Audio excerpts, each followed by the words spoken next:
আসসালামু আলাইকুম হাফিজ ভাই, কেমন আছেন? ওয়ালাইকুম আসসালাম রাহমাতুল্লাহি ওয়া বারাকাতুহু। আলহামদুলিল্লাহ আপনাদের দোয়ায় ভালো আছি।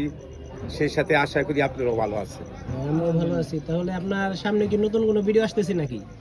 সামনে নতুন বছর উপলক্ষে আপনাদের নতুন আমি ভিডিও হচ্ছে এবং আশা করি এডিটিং কাজ চলতেছে স্টুডিওতে।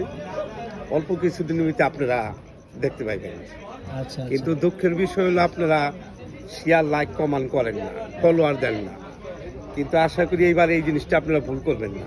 যদি আপনাকে শেয়ার লাগে এবং সাবস্ক্রাইব ফলো দেয় তাহলে আপনি কি কি কি করবেন? আমি আমার দিক থেকে আমি আরো নতুন নতুন উপহার দিব, নতুন নতুন কোয়ালিটি ভিশন আমার ভিতরে যত গভীরে আছে আপনাদেরকে সব কিছু আমি উপহার দেব, যেটা আপনাদের হৃদয়ে ভাঙ্গা কষ্ট দুঃখে বেদনা অনেকে আছেন, সেটা অনেকটা অভাব আপনাদের কাটিয়ে যাবে। আচ্ছা ভাই, আপনি তো বেশিরভাগ মনির খানের গানই বেশি করেন। সামনে কি অন্যান্য কোনো গায়কের গান সামনে শুটিং করবেন নাকি আপনি? মনির খান গুরু, তার সাথে আমার দীর্ঘ প্রায় 18 থেকে 20 বছর আগে থেকে পরিচয়।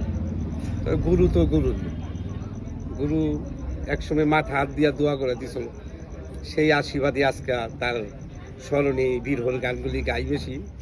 সেই পাশে আবার আরেকজন আমাদের গুরু আছে বালি সিদ্দিক, তার অনুসরণ ধরে আরেকটা আমি গান গাইছি, ভিডিও করছি। আপনারা এটা দেখবেন, বেশি করে শেয়ার ফলোয়ার দিবেন। ইনশাল্লাহ সামনে আরো নতুন নতুন আপনাদের ভিডিও আর উপহার দিব এই নতুন বছর উপলক্ষে। আর আপনাকে বললাম শাকিল খান লাগে, শাকিল খানের সাথে আপনার কিভাবে পরিচয় হয়েছিল? শাকিল খান একজন ভালো একজন অভিনেতা, সে একজন নায়ক।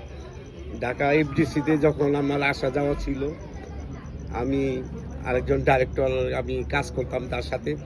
সেই থেকে শাকিল খান, অন্যান্য নায়ক মান্না মান্না ভাই, আমিন খান ভাই, শাকিল খান আরও অনেক নায়কের সাথে আমার পরিচয় আছে। সেই সাথে তারা গুরু মানুষ, তাদের অনুসরণ ধরে আমি কাজ করছি। তারা ভালো থাক, সুস্থ থাক এবং এই খবরের মাধ্যমে জানাই তারা যেন সহি সালামে ভালো থাকে। আসসালামু আলাইকুম। আচ্ছা।